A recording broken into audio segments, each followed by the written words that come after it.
नमस्कार दोस्तों, मैं सुनील जाखड़। आज हम इंडियन हिस्ट्री का पहला टॉपिक लेंगे और जिसका नाम है सिंधु घाटी सभ्यता।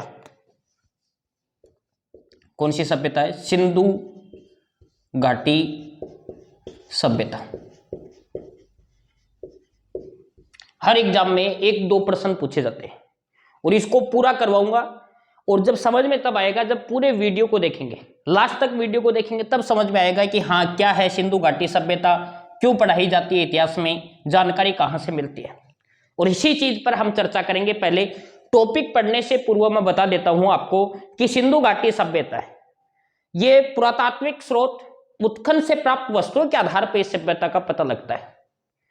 इसका नाम कैसे पड़ा है, उसके पश्चात इसके अन्य नाम क्या क्या है, आज की वीडियो में यही पढ़ेंगे कि सिंधु घाटी सभ्यता का नामकरण किस प्रकार हुआ, सिंधु घाटी सभ्यता की सर्वप्रथम जानकारी किसने दी, उसके पश्चात और चीजों पर बात करें। सिंधु सरस्वती सभ्यता के निर्माता कौन थे, इनका कालक्रम क्या था, इसकी स्तुति विस्तार क्या थी। आज के पूरे वीडियो में इन सभी चीजों पर हम चर्चा करेंगे और हम वही पढ़ेंगे एग्जाम की दृष्टि से। मेरा यह उद्देश्य नहीं है कि आपको महात्मा बुद्ध बनाना है, मेरा यह उद्देश्य है कि एग्जाम में कोई प्रश्न आए वो आपका गलत नहीं होना चाहिए। देखो, बात करते हैं सिंधु घाटी सभ्यता। सिंधु घाटी सभ्यता की जानकारी पुरातात्विक स्रोतों के माध्यम से दी जाती है कि पुरातात्विक स्रोत यहां से उत्खनन प्राप्त वस्तुएं जैसे भवन है और प्राप्त और भी अन्य वस्तुएं हैं, उनसे इस सभ्यता का पता लगता है। इस सभ्यता का नाम सिंधु घाटी सभ्यता कैसे पड़ा? क्योंकि इस सभ्यता, कौन सी सभ्यता? सिंधु घाटी सभ्यता। इस सभ्यता के अधिकांश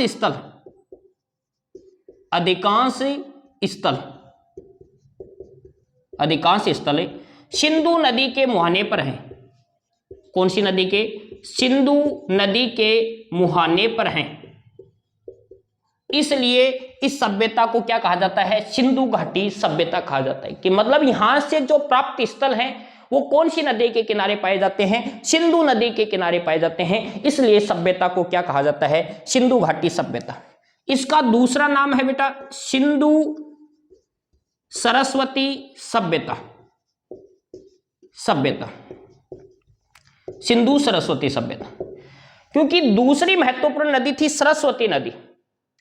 आगे जाके हम वैदिक काल पढ़ेंगे। वैदिक काल में सरस्वती नदी को नदित में, देवित में, अम्बित में कहा गया। नदियों की मां, देवताओं की मां और जगत की मां कहा गया है। उस सरस्वती नदी के किनारे भी स्थल मिले हैं, इसलिए इसे संयुक्त रूप से क्या कहा गया? सिंधु सरस्वती सभ्यता। क्या कहा गया? सिंधु सरस्वती सभ्यता कह दिया गया। दो नाम हो गए। पहला सिंधु घाटी सभ्यता, अधिकांश स्थल कौन सी नदी के किनारे? सिंधु नदी के। और दूसरा है सिंधु सरस्वती नदी, और सरस्वती नदी के किनारे भी स्थल मिलने के कारण इसे क्या कह दिया? सिंधु सरस्वती सभ्यता। सरस्वती नदी वर्तमान में क्या हो गई है बेटा? विलुप्त हो गई है।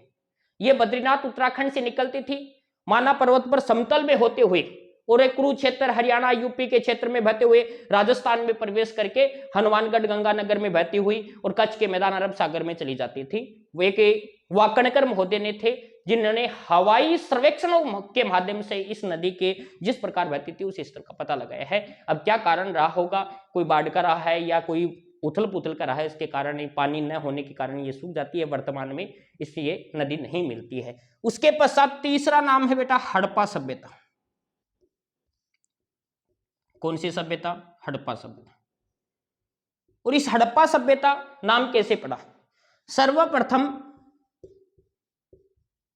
दयाराम साहनी के नेतृत्व में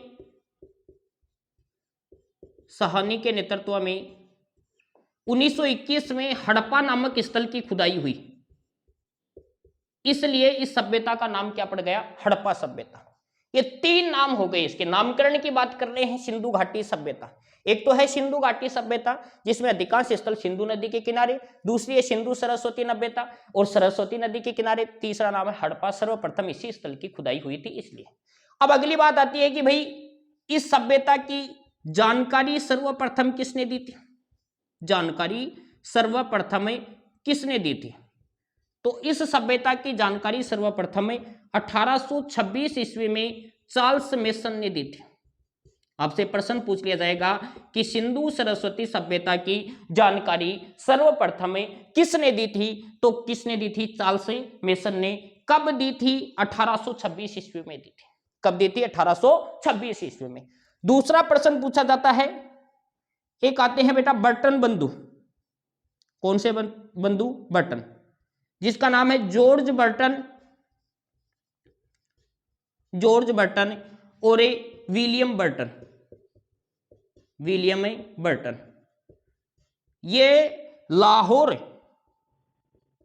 प्लस कराची, ये दोनों ही पाकिस्तान में व्यस्त हैं। यहां पर रेलवे लाइन का निर्माण कर रहे थे। कौन सी लाइन का? रेलवे लाइन का।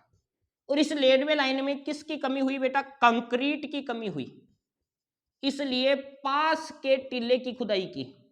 किसकी? पास के टीले की खुदाई की और वहां से प्राप्त ईंटों को लगाया, ईंटों को लगाया। और ईंटों को लगाने के पश्चात इन्हें पता चला कि यहां कोई सभ्यता हो सकती है। और इसकी जानकारी किसको दी? भारत सरकार को। किसको दी बेटा? भारत सरकार। उस समय भारत सरकार कौन थी बेटा? अंग्रेजों का शासन था। और इन्होंने इस भारत सरकार ने ही कब? 1861, कब की घटना बेटा? 1861 में एक विभाग की स्थापना कर दी। और कौन से विभाग की बेटा? पुरातत्व सर्वेक्षण विभाग। कौन सा विभाग है? पुरातत्व सर्वेक्षण। किसके नेतृत्व में? अलेक्जेंडर कनिंघम के नेतृत्व में। किसके नेतृत्व में? अलेक्जेंडर कनिंघम के नेतृत्व में। और इसलिए अलेक्जेंडर कनिंघम को पुरातत्व सर्वेक्षण विभाग का पिता कहा जाता है। दोबारा सुनना कि बर्टन बंधु जॉर्ज बर्टन और विलियम बर्टन लाहौर से कराची में क्या कर रहे थे? रेलवे लाइन का निर्माण कर रहे थे। वहां पे कंक्रीट की कमी आने के कारण पास के टीले की खुदाई की और टीले से प्राप्त ईंटों को उसी कंक्रीट की जगह लगाया गया। इसकी जानकारी भारत सरकार को दी और भारत सरकार ने एक विभाग की स्थापना कर दी। कब कर दी? 1861 में, जिसे कौन सा विभाग कहा जाता है? पुरातत्व सर्वेक्षण विभाग कहा जाता है। और किसके नेतृत्व में? अलेक्जेंडर कनिंघम के नेतृत्व में। इसलिए अलेक्जेंडर कनिंघम को पुरातत्व सर्वेक्षण विभाग का क्या कहा जाता है? पिता कहा जाता है। यह आपको ध्यान में रखनी है बात। उसके पश्चात इस पुरातत्व विभाग का 1902 ईस्वी में पुनर्गठन हुआ और इसका महानिदेशक, कौन सा बेटा? महानिदेशक किसको बनाया गया? सर जॉन मार्शल को बनाया गया। सर जॉन मार्शल, याद रखना है, महानिदेशक किसे बनाया गया? सर जॉन मार्शल को। और इन्हीं के नेतृत्व में 1921 में हड़प्पा नामक स्थल की खुदाई की। कौन से स्थल की? हड़प्पा नामक स्थल। हड़प्पा नामक स्थल की खुदाई किसने की थी? दयाराम साहनी ने। और सिंधु घाटी सभ्यता का पता चल गया। यह प्रारंभिक कहानी है। आपको याद रखना है, 3 नाम है: सिंधु सरस्वती सभ्यता, सिंधु घाटी सभ्यता, हड़प्पा सभ्यता। उसके पश्चात सर्वप्रथम 1826 में चार्ल्स मेसन ने जानकारी दी, 1856 में बर्टन बंधुओं ने खुदाई की, 1861 में पुरातत्व सर्वेक्षण विभाग की स्थापना की। किसके नेतृत्व में? अलेक्जेंडर कनिंघम के नेतृत्व में। इसलिए पुरातत्व सर्वेक्षण विभाग का पिता भी किसे कहा जाता है? अलेक्जेंडर कनिंघम को कहा जाता है। उसके पश्चात 1902 में इसका पुनर्गठन किया गया, महानिदेशक सर जॉन मार्शल को बनाया गया और उसी के नेतृत्व में हड़प्पा नामक स्थल की खुदाई हो गई। यह तो प्रारंभिक घटना थी। उसके पश्चात भाई चलो इस सभ्यता का पता चल गया और ये सभ्यता ऐसी बताई जाती है, आज से 5 या 7 हजार साल पुरानी है। जैसे हम बात करते हैं, पहले काल आता है प्रागैतिहासिक काल, और प्रागैतिहासिक काल में पूरा पाषाण काल है, मध्य पाषाण काल है, नवपाषाण काल। नवपाषाण काल के बाद अस्तित्व में आई थी ये सभ्यता। तो इस सभ्यता का कालक्रम कितना का है? अब ये कालक्रम की सही जानकारी तो मिलती नहीं हमें। उसके पश्चात अलग अलग विद्वानों ने इसके कालक्रम में अलग अलग मत दिए हैं और उन मतों के बारे में ही हम अध्ययन करेंगे। तो उसके पश्चात क्या जाएगा बेटा? कालक्रम। और कालक्रम में हमें अनेक विद्वानों के नाम पढ़ेंगे, जिसमें उदाहरण के तौर पर सर जॉन मार्शल, उसके पश्चात माधोराम वत्स, अर्नेस्ट मेके, उसके पश्चात चीचो दा कार्बन पद्धति, एनसीईआरटी क्या कहती है, ये सभी मत पढ़ेंगे। तो मेरा यहां पे लिख देता हूं बेटा कालक्रम, साथ साथ उतार लेना कालक्रम। ये चीजें होती हैं बेटा, इनको याद करना पड़ेगा, इनके लिए कोई ट्रिक नहीं होती है। नंबर 1 पर कौन सा है? Sir John Marshall. कौन सा है बेटा? Sir John Marshall. इन्होंने इनका कालक्रम बताया है 3250 से 2750 से ईसा पूर्व। कहां से कहां तक बताया है? 3250 से 2750 से ईसा पूर्व है, ये आपको ध्यान में रखना है। नंबर 2, एक अभिलेख है सरगान मेसोपोटामिया। मेसोपोटामिया दजला और फरात नदी के किनारे है मेसोपोटामिया। इस अभिलेख में भी इसका कालक्रम क्या मिलता है बेटा? इस अभिलेख में भी 3250 से 2750 से ईसा पूर्व ही मिलता है। ये ध्यान में रखना है बेटा, ईस्वी और ईसा पूर्व दोनों दिया हुआ होगा तो यहां पे क्या करना है? ईसा पूर्व है। उसके पश्चात नंबर 3 एक नाम आता है बेटा अर्नेस्ट मेक्के। अर्नेस्ट मेक्के, और अर्नेस्ट मेक्के है, इसका कालक्रम कितना बताता है? 2800 से 2500 ईसा पूर्व। ईसा पूर्व। उसके पश्चात चौथे नंबर पर आती है बेटा NCERT। आपको कोई ऐसा नहीं है कि क्रम याद करना पड़ेगा, क्रम करने की कोई जरूरी नहीं है। मतलब ये दो अलग अलग एक साथ आ रहे हैं ऐसे ही एक जैसे, तब इनको साथ में लिख रहा हूं। ये भी कितना बताती है? 2800 से 2500 ईसा पूर्व। 2800 से 2500 ईसा पूर्व। नंबर 5 पर एक व्यक्ति का नाम है माधोराम वत्स। माधोराम वत्स, और ये माधोराम वत्स बताता है 3500 ईसा पूर्व से 2700 ईसा पूर्व। उसके पश्चात एक व्यक्ति का नाम याद रखना है डेल्स। कौन सा व्यक्ति है बेटा? डेल्स। और डेल्स बताता है 2900 ईसा पूर्व से 1900 ईसा पूर्व। ईसा पूर्व। उसके पश्चात आपको ध्यान में रखना है नंबर 7 पे C14 कार्बन पद्धति, और सबसे महत्वपूर्ण एग्जाम में यही पूछा जाता है, C14 कार्बन पद्धति। और इसके अनुसार समय है वो है 2300 से 1750 से ईसा पूर्व। अब होती क्या है C14 कार्बन पद्धति? हमारी हड्डियों में एक निश्चित कार्बन की मात्रा पाई जाती है, और वो निश्चित कार्बन है वो एक समय के अंतराल में खत्म होता है। उदाहरणतः मान लो कि एक साल में 1% कार्बन खत्म होता है, और यहां से खुदाई के दौरान एक हड्डी मिली है, उसमें से 90% कार्बन खत्म हो गया, तो वो हड्डी कितनी साल पुरानी मानेंगे हम? 90 साल पुरानी। उसी आधार पर C14 कार्बन पद्धति उसमें 2300 से 1750 से माना है। ये आपको ध्यान में रखना है। C14 कार्बन पद्धति के अनुसार 2300 से 1750 ईसा पूर्व है। ये 7 मत है, ये 7 मत आपको याद करने हैं। सर जॉन मार्शल 3250 से 2750 से ईसा पूर्व। सरगान मेसोपोटामिया 3250 से 2700, दोनों 3250 से 2700। उसके पश्चात अर्नेस्ट मेक्के और NCERT दोनों ही क्या बताती है? 2800 से 2500। माधोराम वत्स क्या बताता है? 3500 से 2700। और डेल्स क्या बताता है? 2900 ईसा पूर्व से 1900 ईसा पूर्व। और C14 कार्बन पद्धति के अनुसार कितना है? 2300 से 1750। बहुत है, ये 7 मत याद कर लो कि बड़ी से बड़ी एग्जाम में आपका प्रश्न यहां से बाहर नहीं जाएगा। उसके पश्चात ये तो अपना हो गया काल निर्धारण, और काल निर्धारण के पश्चात अगली बात आती है निर्माता, कि भाई इस सिंधु घाटी सभ्यता के निर्माता कौन थे? भाई कौन थे जिसका इसने निर्माण किया था सिंधु घाटी सभ्यता का? और वो निर्माता की बात करते हैं बेटा, उसमें अलग अलग विद्वानों ने अलग अलग मत दिए हैं। एक मत तो आपको याद रखना है रामचंद्र, भगवान श्री राम थे, उनके नाम पर ही है रामचंद्र। और भगवान श्री राम के भाई का नाम था लक्ष्मण, और लक्ष्मण है, इसके आगे स्वरूप कर देना, लक्ष्मण स्वरूप। ये क्या बताते हैं इसको बेटा? आर्य बताते हैं। देखो क्या लिखा है मैंने कि निर्माता, और निर्माता में अपना पहला मत है वो किसके अनुसार है? रामचंद्र और लक्ष्मण स्वरूप के अनुसार है कि इसके निर्माता कौन थे? आर्य। देखो आर्य क्या है?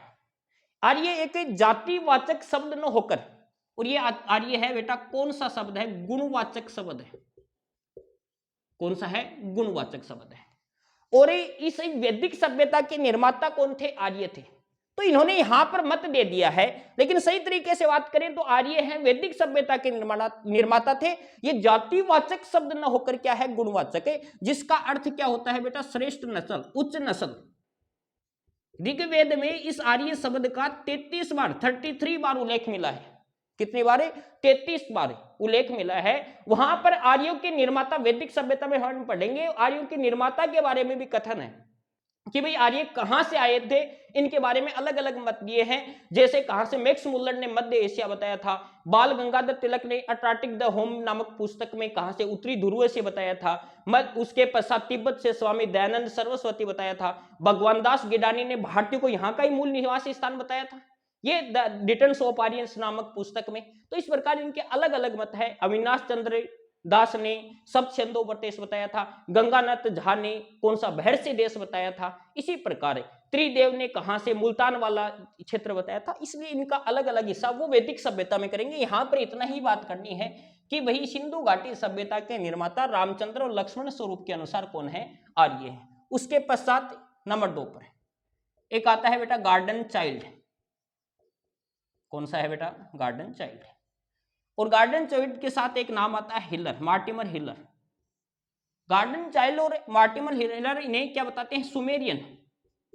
क्या बताते हैं, सुमेरियन, मेसोपोटामिया, सुमेरियन बताते हैं इनको। किसको, सिंधु घाटी सभ्यता के निर्माता को।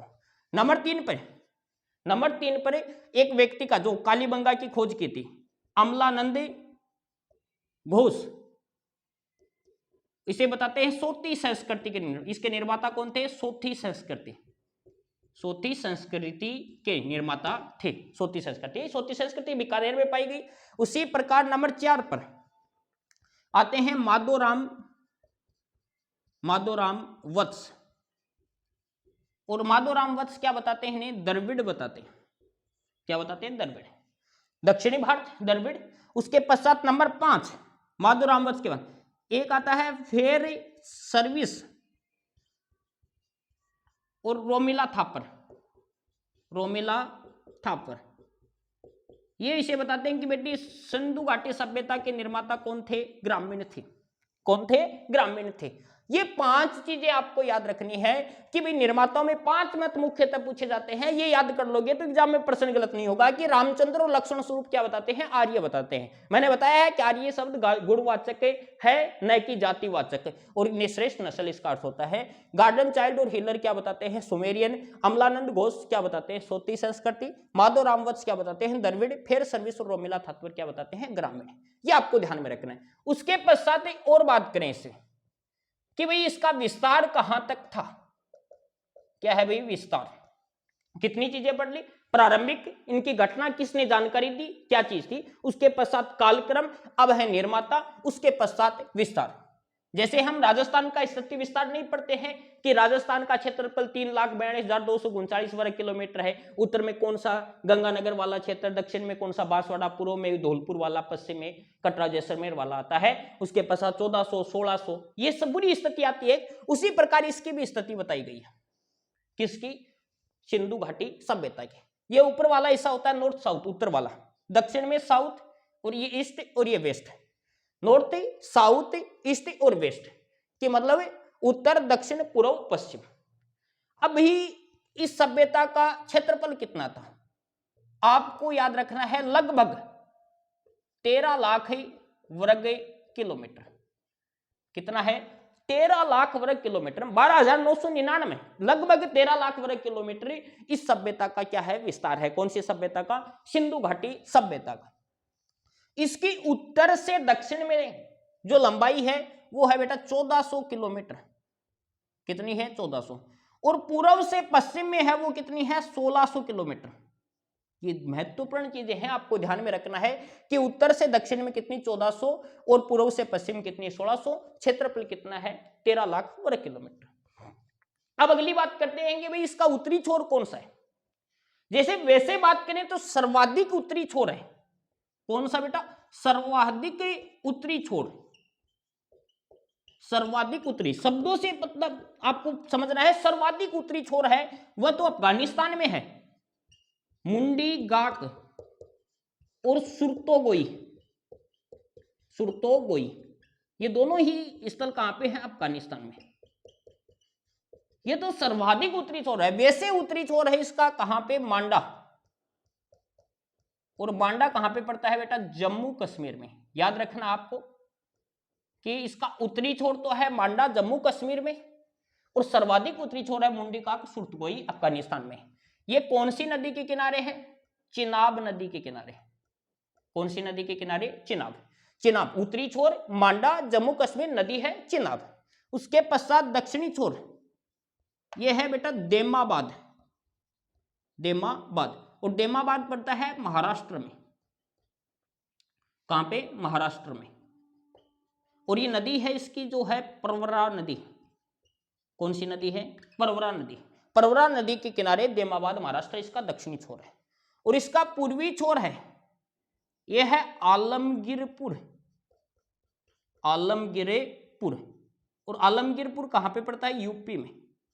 और इसके लिए नदी है वो कौन सी है? हिंडन। कौन सी नदी है? हिंडन। दोबारा देखना, उत्तरी छोर कौन सा है? मांडा जम्मू कश्मीर चिनाब नदी, और पूर्वी छोर है आलमगीरपुर यूपी हिंडन नदी, देमाबाद महाराष्ट्र परवरा नदी। और इसका पश्चिमी छोर है कौन सा? पश्चिमी छोर जो पश्चिम में है, वेस्ट साइड का छोर है, वेस्ट साइड का है बेटा सूत का गेंडोर। कौन सा है? सूत का गेंडोर। और ये पड़ता है बलूचिस्तान। बलूचिस्तान। और नदी कौन सी है इसकी? दासक नदी। दासक नदी। ये आपका कौन सा हो गया? ये स्थिति और विस्तार हो गया कि ये 13 लाख वर्ग किलोमीटर में फैली हुई है, और इसकी उत्तर से दक्षिण में लंबाई है वो 1400 किलोमीटर, पूर्व से पश्चिम 1600 किलोमीटर। उसके पश्चात उत्तरी छोर मांडा जम्मू कश्मीर और चिनाब नदी, और उसके पश्चात पूर्वी छोर है आलमगीरपुर यूपी, और दक्षिणी है देमाबाद महाराष्ट्र परवरा नदी, यह है हिंडन नदी, और पश्चिम ये क्षेत्र है पश्चिम वाला सूत का गेंडोर बलूचिस्तान दासक नदी के किनारे। ये आपका स्थिति परिचय हो गया कि भाई सिंधु घाटी सभ्यता के कितने नाम है? 3 नाम। सिंधु घाटी सभ्यता, सिंधु सरस्वती सभ्यता और हड़प्पा सभ्यता। तीनों नामों का अर्थ मैंने पहले बता दिया है। उसके पश्चात अगली बात की कि भाई इस सभ्यता की जानकारी सर्वप्रथम किसने दी थी? तो किसने दी थी? चार्ल्स मेसन ने। 1856 में बर्टन मंदू ने लाहौर और कराची से रेलवे लाइन का निर्माण किया था। उसके पश्चात 1861 में पुरातत्व सर्वेक्षण विभाग की स्थापना हुई। किसके नेतृत्व में? अलेक्जेंडर कनिंघम के नेतृत्व में। और अलेक्जेंडर कनिंघम को पुरातत्व सर्वेक्षण विभाग का पिता कहा जाता है। उसके पश्चात 1902 में इसका क्या हुआ था? पुनर्गठन हुआ था। किसको? सर जॉन मार्शल को। उसी के नेतृत्व में 1921 में हड़प्पा सभ्यता की स्थापना मतलब उनकी खुदाई करती। उसके पश्चात भाई इनका काल निर्धारण कितनी पुरानी है, कब से कब तक ये सभ्यता थी, और कब से कब की बात करें तो मैंने मत बताए हैं। सर जॉन मार्शल 3250 2750, सरगान मेसोपोटामिया 3250 से 2750, उसके पश्चात अर्नेस्ट मेके 2800 से 2500, उसके पश्चात मार्टिमर वेलर बताया मैंने 2800 से 2500, है ना, सॉरी मार्टिमर वेलर ने ये एनसीईआरटी बताया है। उसके पश्चात माधुराम वत्स 3500 से 2700, C14 कार्बन पद्धति बताई है 2300 से 1700। उसके पश्चात निर्माता बताए हैं, आपके सामने लिखे हुए हैं निर्माता कि पहला कौन बताया है? रामचंद्र और लक्ष्मण स्वरूप। आर्य जातिवाचक शब्द न होकर गुणवाचक है। ऋग्वेद में कितनी बार उल्लेख मिलता है? 33। वो वैदिक सभ्यता में विस्तार से करवा दूंगा आपको आर्य के बारे में। गार्डन चाइल्ड और हिलर क्या बताते हैं? Sumerian Mesopotamia. हमलानंद घोष 130 संस्कृति। उसके बाद माधुराम वत्स द्रविड़ बताता है। फिर सर्विस रोमिला था पर ग्रामीण, और सर्वाधिक उत्तरी छोर मोंडिका सुटकोई, ये स्थिति विस्तार में आ जाएगा। ये तो था अपना पहला पार्ट।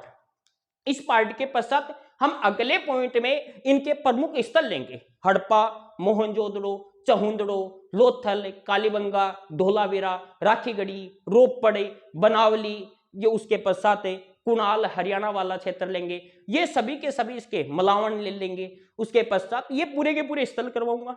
उसके पश्चात इसका नगर नियोजन, राजनीतिक विस्तार, सामाजिक जीवन, आर्थिक जीवन, उसके पश्चात मोरे हैं, और उसके पश्चात शिल्प कला है यहाँ की। उसके पश्चात और बात करें यहाँ से किस प्रकार की लिपि क्या थी, वो पढ़ने में सफलता मिली है या नहीं मिली है, ये सभी बारे में चर्चा करेंगे। हो सकता है वीडियो 5-7 हो जाएं, लंबे हो जाएं, लेकिन मैं पूरे के पूरे इसके बारे में रेगुलर पढ़ाऊंगा आपको। बहुत बहुत धन्यवाद। जय हिंद, जय भारत।